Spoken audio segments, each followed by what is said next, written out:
Once again, I'm going to cook a traditional dish from the part of the country where I live. This particular dish we call Tetty pot. Tetty pot is short for Tatey pot, which is short for potato pot. So what we're going to make is a corned beef Tetty pot. Ingredients are very simple: onions, carrots, corned beef and potatoes. First thing we'll do is cut up the onion.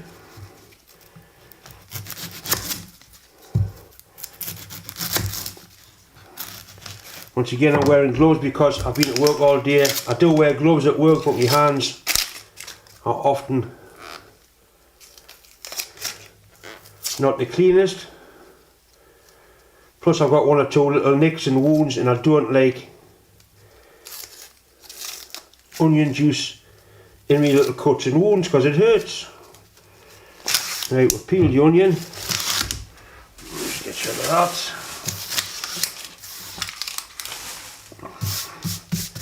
Right, onion needs to be roughly chopped. So I cut them in half, cut them that way, cut it that way.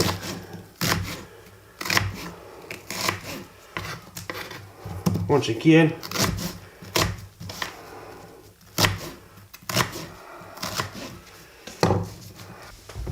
we need to peel and slice some carrots.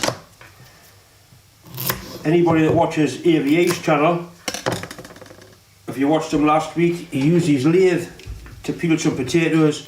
Potatoes are the wrong shape to peel in the lathe. A carrot is it's a better shape because it's round.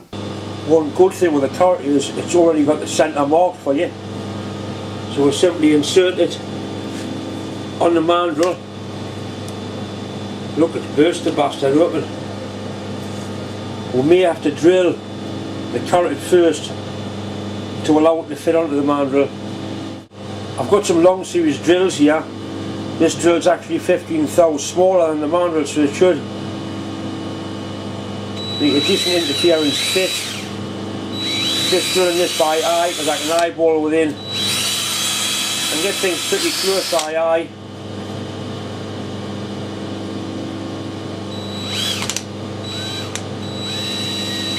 Make sure you get it started on centre. Then the two holes are meeting, I can feel them meeting in the centre.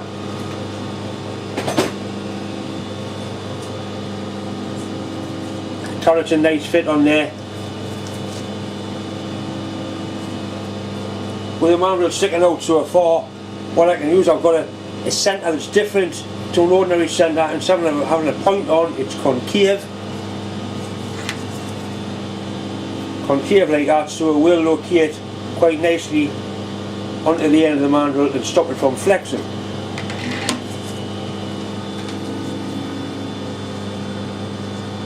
And make sure you don't put too much weight over the centre, just enough to support it.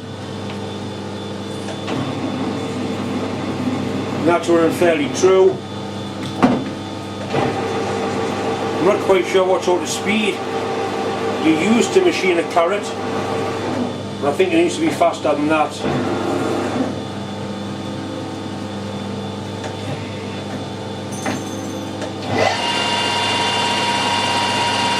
That's running 1000 RPM, that's probably suitable. As far as tooling goes, I normally use carbide tools for most things.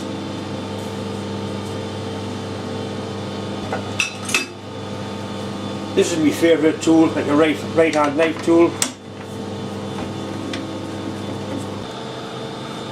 I'll use a power feed on it, run it quite a fast speed just to get the rough off it.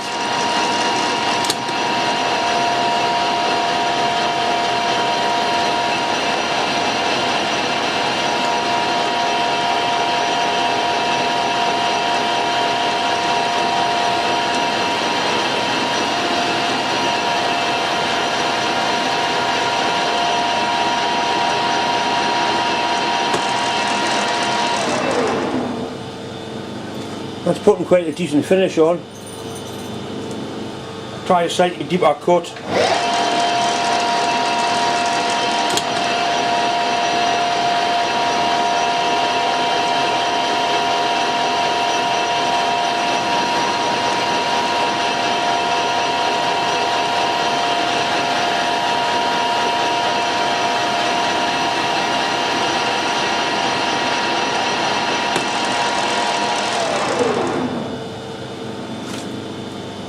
perfectly acceptable. All I'll do now, I'll just part the ends off.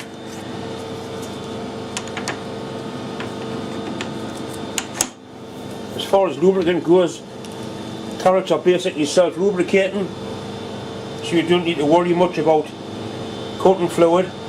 I'll slow it down a little bit for the parting off. That's better.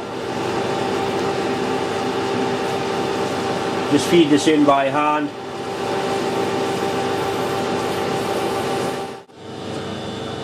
I've got a nice section there, and all I'll do, I'll take a light cut across this piece and just face that end off as well.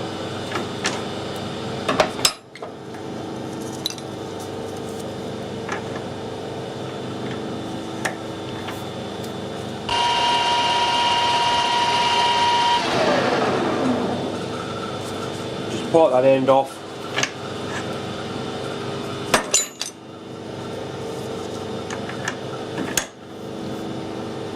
Slow things down again. One thing when you're parting off, once it starts to cut, you haven't got to be frightened, just keep winding the tool in. It's when you back off, that's when you get the problems with the tool snatching and tools breaking. I'll just put a nice 45-degree chamfer on the sharp edges now.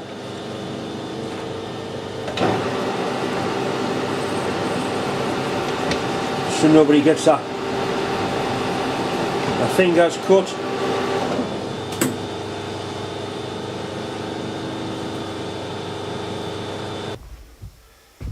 So the result was quite satisfactory. We've got a perfect cylinder, 4¼ inches long by 1.1 inches diameter, with a nice hole through the centre.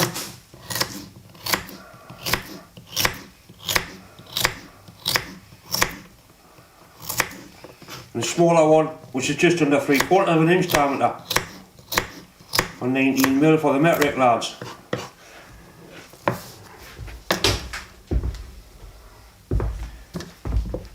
I did do some carrots the ordinary way.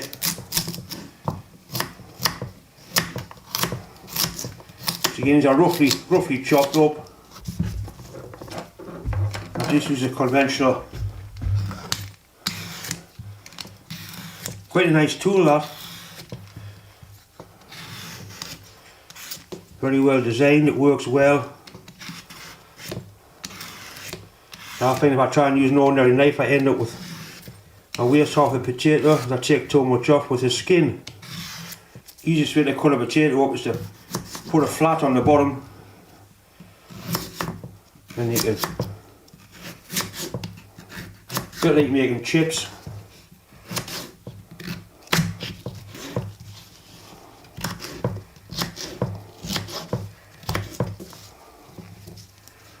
The next thing we need is some beef stock. I haven't got any beef stock, but what I have got is some bovril, so I'll just use some of that. A couple of spoonfuls of bovril. You like bovril or you hate bovril. Personally, I like it. It makes a nice drink. Just boiling water, bovril, and black pepper. Just dissolve it in roughly 3/4 pint of boiling water.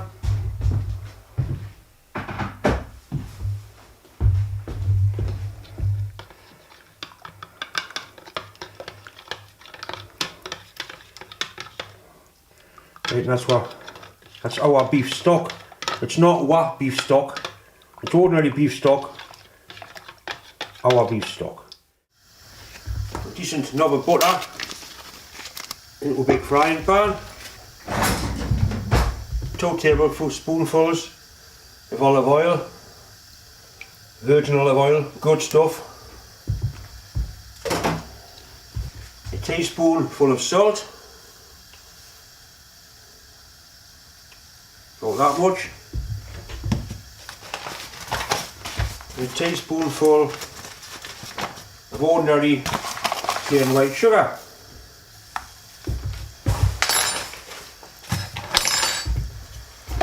Melted.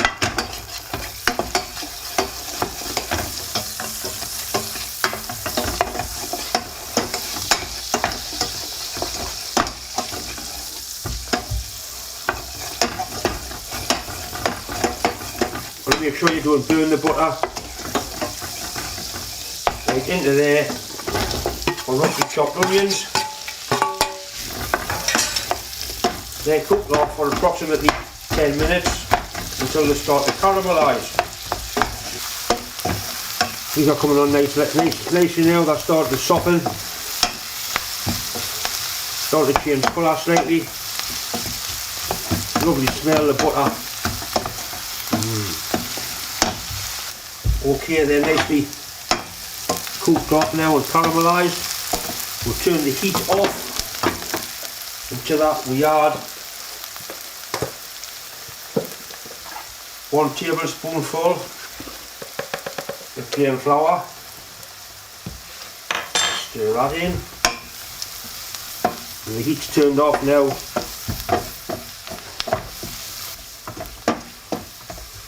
Right, now we'll add the rest of the vegetables and the stock.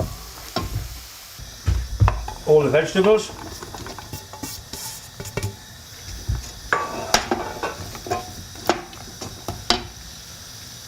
And the beef stock.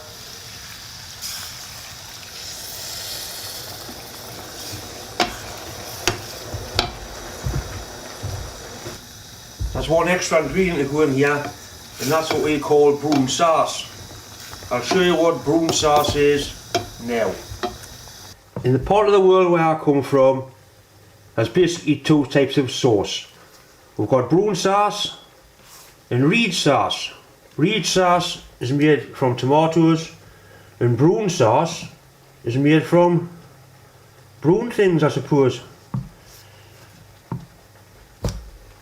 I think it's probably called ketchup in America. It actually says on there, tomato ketchup, established 1969, Heinz tomato ketchup, red sauce. This is Daddy's brown sauce.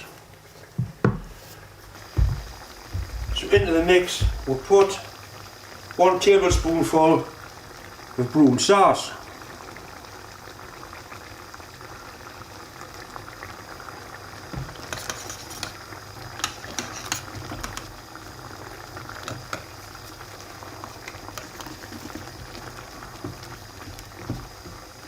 We'll let this simmer for about 20-25 minutes until the vegetables are nicely softened.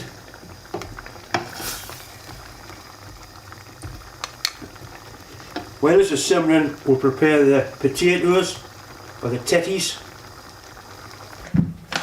I'll probably need 2 to 3 potatoes of a decent size. The bigger the better actually. These are good quality potatoes.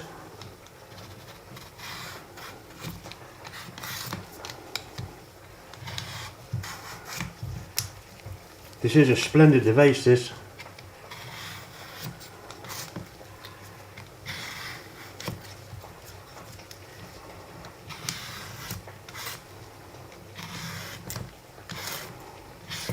I don't like I like to see a tool that can do its job, and this just does its job.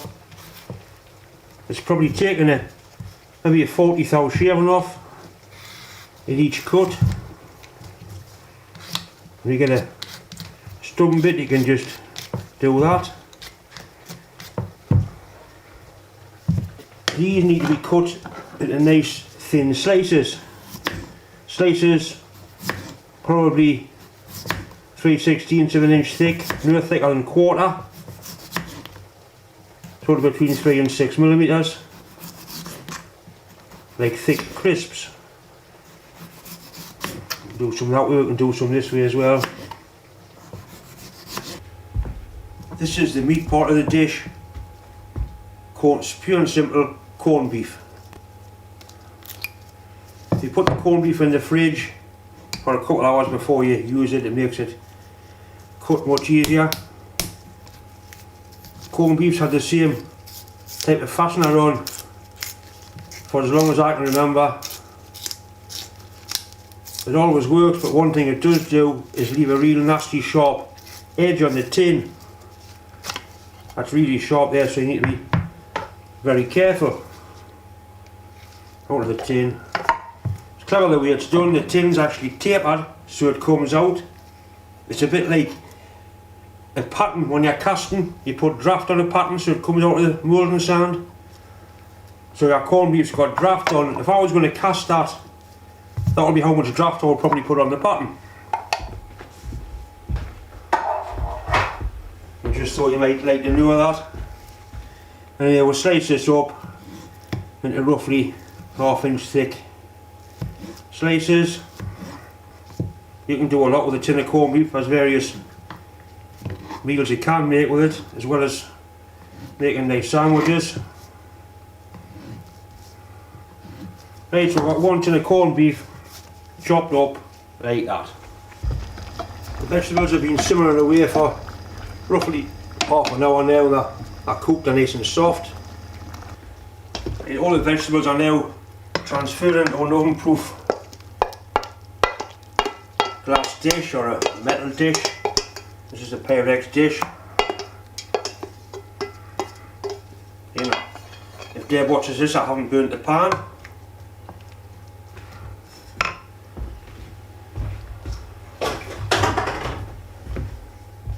Into that goes the corned beef.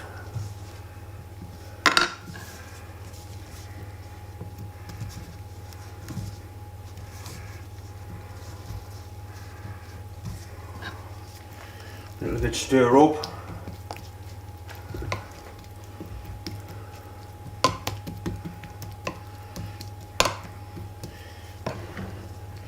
Right, on top of that we'll put a layer of the sliced potatoes, or the tetties.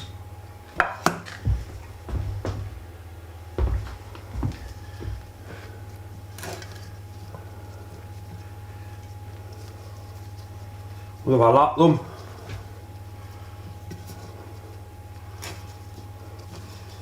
I like to put 2 layers on. You could put butter on top of here, you could put cheese on top of there, anything you want really. I'm just going to let them go the way they are. In fact, what I'll do, I'll put a little bit of olive oil on. Just a little drizzle of olive oil. Right, and that goes into the oven. Bollocks, man. In the middle of an oven, 180 degrees to 200 degrees for roughly 20 to 25 minutes. Just have a quick look and see what it's doing. It's been in there for 20 minutes now. See how it's starting to, they're starting to go nice and brown and crispy. We'll just turn it around. And about 10 minutes and that's going to be done. I think we should be about done now. It's had 35 minutes in there.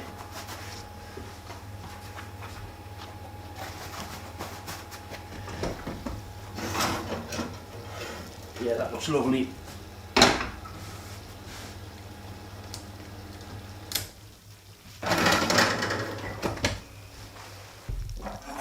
This certainly looks nice and smells nice.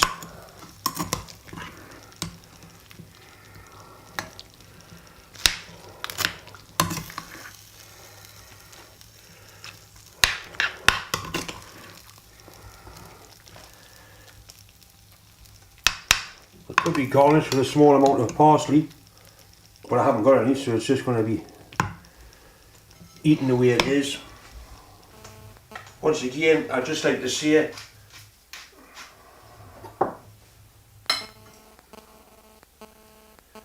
bon appetit, bonny lad. And that is absolutely gorgeous.